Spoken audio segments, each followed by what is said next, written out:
Hello there folks, welcome back to the Chap's Guide. My name is Ash and I'm your host on this journey through men's style, self-development and personal grooming. And as you know, I take you along on the journey to Chap Nirvana with me as I lead my life. And my life has been lived here on YouTube for nearly 6 years now. October marks the 6th anniversary of my YouTube channel, The Chap's Guide. And I thought to myself, I bet some of you would be interested to know a little bit more about the guy that you see on camera. And even though I do Q&A question sessions quite regularly with you fellows, I know sometimes people don't always ask what they want to. So I thought I would go to a source of questions for which there is no embarrassment or holding back. Our good friend permeates the world today, ChatGPT. And I actually went to ChatGPT and said, ask me 25 questions about my life to help give people a better understanding of the person that I am. And these are the things which ChatGPT came up with. And in fact, it broke it down into a number of different categories. The first of which is personal background and life path. And I'm just going to crack on and get on with it. So, first question, and I'm going to have to be briefer because there's quite a few. What's your earliest memory you have of caring about the way that you looked? I'm going to say for this one, I joined the Air Cadets, which is a military youth organisation here in the UK. I think I was about 13 or 14. Now I had a school uniform, which I used to wear to school, blazer, tie, all that sort of thing, from the age of 11. But I don't remember having any great love of that outfit. But when I became an Air Cadet, at the beginning of each parade evening, which was twice a week, we would line up in rows and be inspected by our commanding officer, a wonderful man called Mr. Neil Cummings, who's now deceased, but he was a bit of an uncle figure to many of us who brought us along on our life path. And I used to remember lining up there, I'd polish my shoes, I'd iron my trousers, and I would want to elicit a positive comment from Mr. Cummings. And that is the first time I remember having a deep-seated desire to be recognised for making an effort in my clothing and wanting to dress well. And that's where it started. Next question.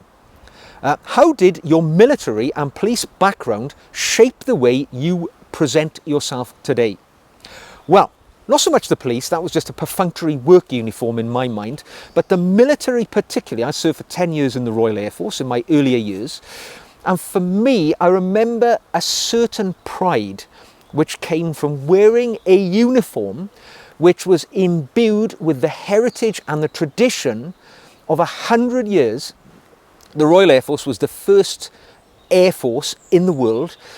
So all of those men who had fought in the Air Force, served in the Air Force prior to me, there is a bit of them within the threads of the uniform that the present day RAF wear and those of us who have served in the past. And for me, it inspired me to want to live up to that uniform which I wore, and I still feel that way today about clothing which I wear. Whether I'm wearing a shirt, a tie, I make sure that I iron all my own clothing, right? My shirts are meticulously ironed, my tie knots are as close to perfection as I can get them, and in a way my military adherence to perfection carried over into my civilian attire. I'm going to have to go quicker, otherwise we're not going to get through these. If you could go back and give your 20-year-old self one piece of advice, what would it be? My God, this is something that could be a whole video. I would say have confidence in yourself, because basically as a younger fellow from a very working class, poor background, I didn't have a belief in my educational abilities. I didn't have, the thought that I could ever rise to anything because I was from a very poor working class part of the UK where really those around me didn't go on to great things. So I didn't expect to go on to great things. And if your expectation of life begins like that, it's hard to climb out of that mindset. So if I could go back to my 20-year-old self, I would say, Ash, yes, you can. You can do it. You just got to start thinking like you can, not putting yourself in Division 2. You can be in Division 1. You've got to have the right mindset. What is one lesson you've learned in uniform that you still live by every single day? When people look at you, when you're wearing a uniform, they see the uniform first and the person second. And the same goes for your clothing, right? When you walk into a room, if you're well dressed, people will see the way that you're dressed and they will judge you. I know it's wrong, all right? You shouldn't be judged on your clothing. You should be judged with the content of your character. But the simple fact is we judge with our eyes initially. And if you walk into a room looking good, people are going to judge you in that way. So make the effort and put decent clothes on when you get up every day, because that's the way that you're going to be judged. And that's one lesson that uniform taught me, both in the police and in the RAF, but particularly in the police. When I walked into a situation when I was wearing a police uniform, in the years that I was a uniformed officer, right, people would amend their behaviour based on the way I was dressed, because they knew to mess around with a cop, it could have negative connotations. And yes, it makes a difference the way you dress yourself. Next question. How has your idea of being a gentleman changed as you've grown older?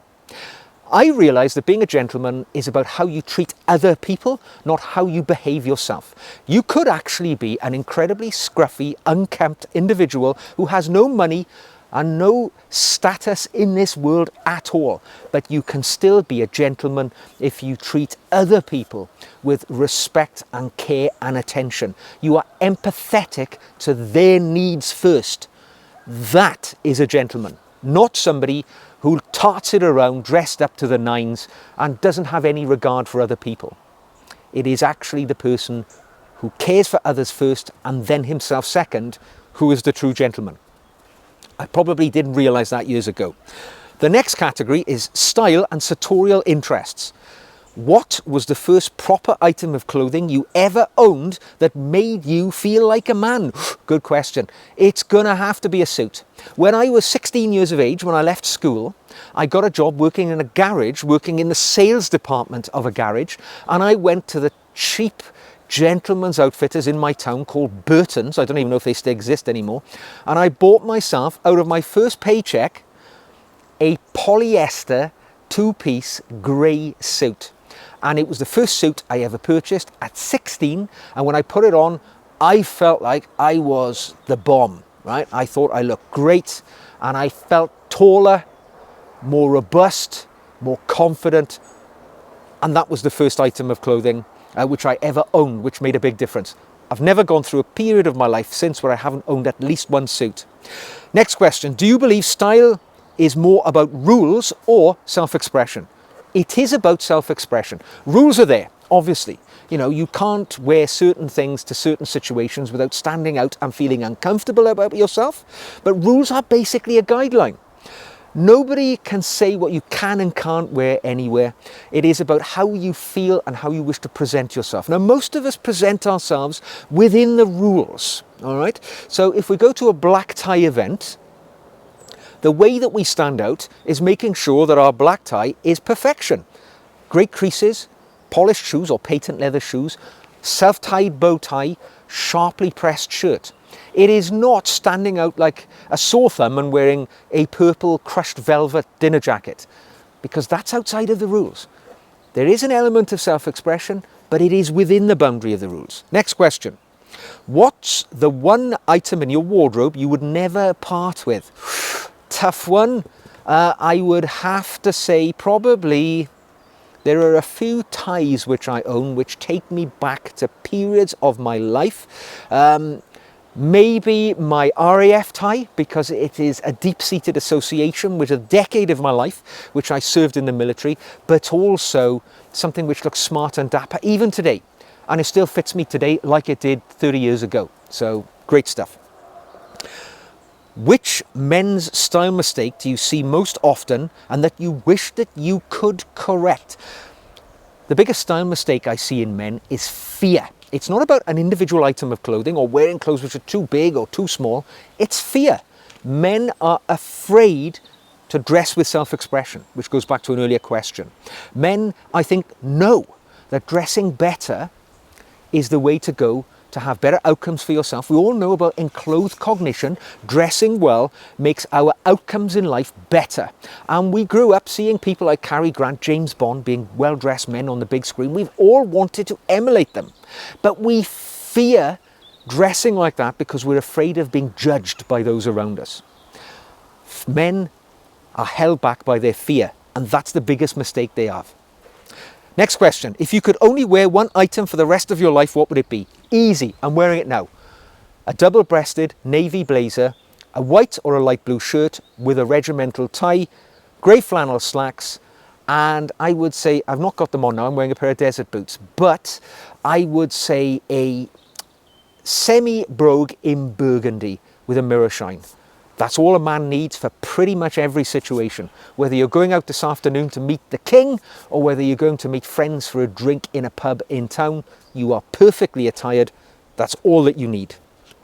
And which is often why I defer to this outfit when I'm uncertain of what to wear for a situation. Next question falls into the category watches, shoes and accessories. Could be a good one. What was your very first proper watch and do you still own it? I remember it. It is an Ingersoll, a manual winding watch which my mother bought me when I was 6 years of age. She taught me to tell the time in the space of a few days, and she bribed me. She said, if you learn to tell the time, I will buy you a watch. And she bought me an Ingersoll watch, which I still own. It's probably the most prized watch in my collection because it's a personal gift from my mother, and it changed my life because I learned to tell the time to wear it. So, next question. Do you prefer shoes to be polished to a mirror shine or to show a bit of wear and character? I'm a mirror shine sort of guy in the right situation. All right, if I'm going out and I want to project myself positively, it's going to be the mirror shine all day long. However, if I'm out in the woods, clearly not. It's horses for courses. But if you're asking as a general rule, right, shabby, non-polished shoes are not the best way to project yourself well. So it's going to be a mirror shine. It shows people you take an effort in your clothing and you have acquired a skill not known by 95% of the population, how to achieve a mirror shine. Worth putting it on there. Next question. If you had to choose between never wearing a watch again or never wearing proper shoes again, which would you pick? Oh my God, what a choice. I'm going to say shoes. I would always choose to wear shoes. I could live without a watch. Right, and actually, if you're interested, I'm wearing a Rolex GMT Master 2, the root beer model today. I could take that off and never wear it again. It's not going to alter my comfort or my enjoyment of life, but not wearing nice shoes. I think nice shoes is more valuable in a man's ensemble of clothing than a nice watch. In fact, not wearing a watch in some way shows that time is of little consequence to you. Billionaires don't wear watches because they own their time, whereas shoes, you've got to wear. Next question. What's your take on modern fast fashion compared to traditional craftsmanship? There's a whole video on that, but basically fast fashion is an abomination. It is a terrible strain on the world's resources. Fast fashion is typically made from disposable items. You know, we're talking about oil-based materials, polyester and so on, which are worn a few times and disposed of in landfill, and they take a millennium to break down. Traditional craftsmanship gives somebody a skill. Shoes, for instance, right? If you go to the shoe factories in Northampton, you will find men and women in those factories who've been working there for 40 years. Their mothers worked there, their fathers worked there, their grandparents. They do an amazing job. The product they produce is second to none. And when it wears out, you can take it back and they'll fix it up for you and you can wear it again and again. It will last you a generation. So not only do you benefit from having amazing quality products, but other individuals have meaningful, worthwhile, fulfilling jobs that go on and perpetuate a whole skill set for a part of the country, like Northampton, which is famous for its shoes. You know, its football team are called the Cobblers for a reason. It is the epicenter of Goodyear welted footwear around the world. And that's just using shoes as an example. So yes, traditional craftsmanship trumps fast fashion 100 times out of 100. Next question. Which accessory do you think is underrated in men's style? Right now, this minute, it's a tie. The delineator between well-dressed men and scruffy men to me is the tie. Even world statesmen we are seeing now wearing their suits, shirts with an open collar, not wearing a tie. The tie signals you today as being somebody who takes your clothing seriously. As I said, you know, I'm wearing a historic regimental tie, the Ceylon mounted rifles tie, which I bought earlier this year from the historic section of Benson and Clegg in London.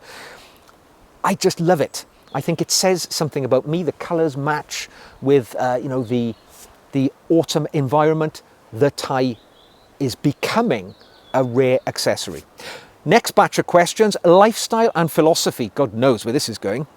What does living well mean to you at this stage of life? Right, living well for me is about mental hygiene, mental well-being and physical well-being. It is about laying the foundations for a longer life. On the Office of National Statistics, the British governmental statistic body, you can do a lifestyle calculator or a lifetime calculator. I did it the other day. I'm 55. I put in my details. It estimates I have got to the age, I think it was 84 to live.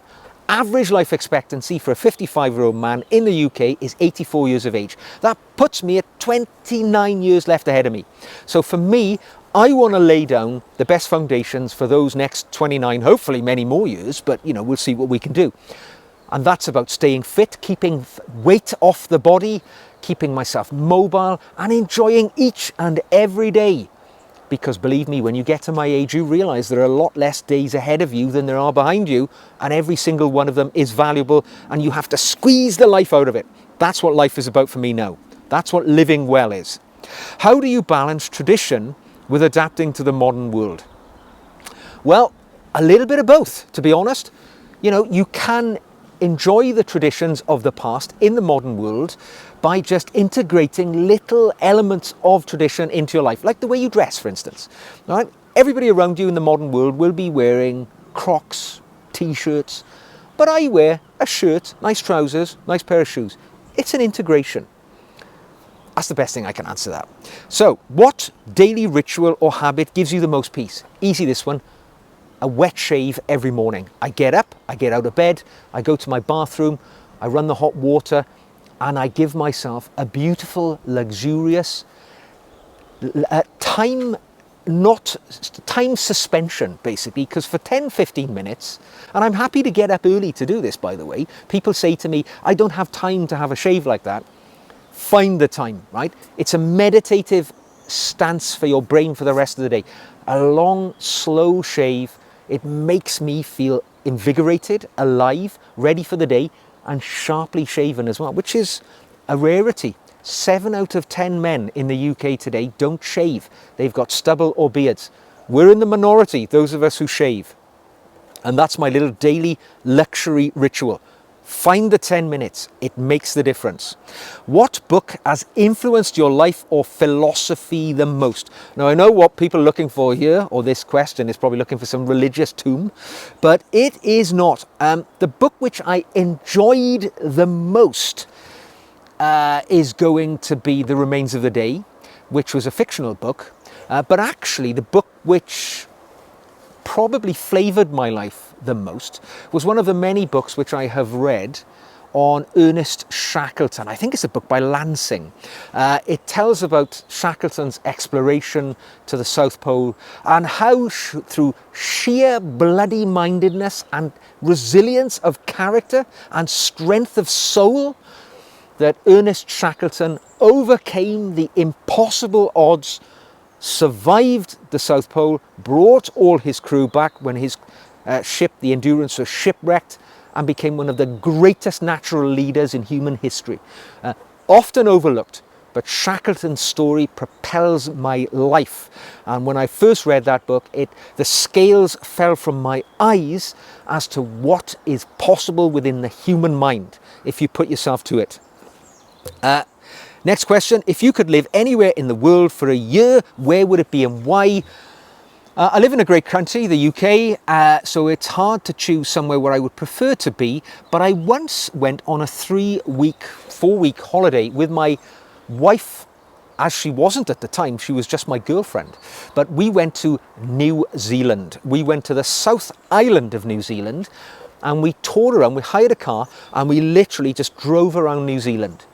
To this day, I would say New Zealand is the nicest country I have ever visited. And if I could describe it in a simple sentence, it would be, it is a bit like the United Kingdom, but 50 years ago, before it became very heavily, densely populated and affected by all of the things that come with that. New Zealand had a peaceful, slow, beautiful feel to it. The people were wonderful. The nation was topographically and geographically very similar to the UK, but it felt different. New Zealand, definitely. If all went to hell and the UK was hit by a meteorite, it would be New Zealand that I would choose to relocate myself. Right, final section of questions. We're getting there. This is titled Light-Hearted and Relatable. Tea or coffee? How do you take it? Tea, white, no sugar. I rarely drink coffee. I might have 1 cup of coffee every 3 days. Coffee doesn't do anything for me. Some people say it gets me going in the morning, gives me a buzz. It is totally benign when I drink it, doesn't affect me in any way, but I enjoy the varying flavors of coffee. I quite like my my tea rather, somewhat weak, to be honest, weak and milky. I like it to be, a nourishing drink. So, next question. Do you have a guilty pleasure TV show, film, or musical artist? Guilty pleasure TV show. I like a bit of cozy crime, if I'm being honest. And I don't watch much television. My wife and I often sit down only for about an hour a day. At the end of the day, when we've done all our things, we might sit down for 1 hour on the TV, in front of the TV, and we'll often watch some innocuous, I know people are going to say it's crap, but things like NCIS or something like that, which is a nice, slow, cozy crime. You don't have to think too much. It's entertaining in a wholesome way. That's me and my wife. I got to tell you, there's something I've enjoyed lately. King of the Hill, right? It's an animated series, I think from the 2000s. And I remember watching The King of the Hill when it was first in its flushes, when animation on the TV was relatively new, and The Simpsons and things like that first came into being. King of the Hill, set in Texas, and I've visited Texas many times. It's a state I'm familiar with and enjoy greatly in America. But The King of the Hill had this nice, wholesome quality to it, and it just has had a revival. They've produced, I think it's a 14th series, and there's been a gap of like 15 years since the last one. And I just watched it over the last week. I think it's on, Disney Plus or something like that.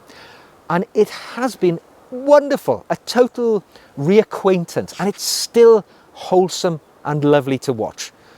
And I often think to myself, I'm a 55-year-old guy watching an animated TV series. I don't care. It's a guilty pleasure. I enjoyed it. What's your favourite way to spend a Sunday afternoon?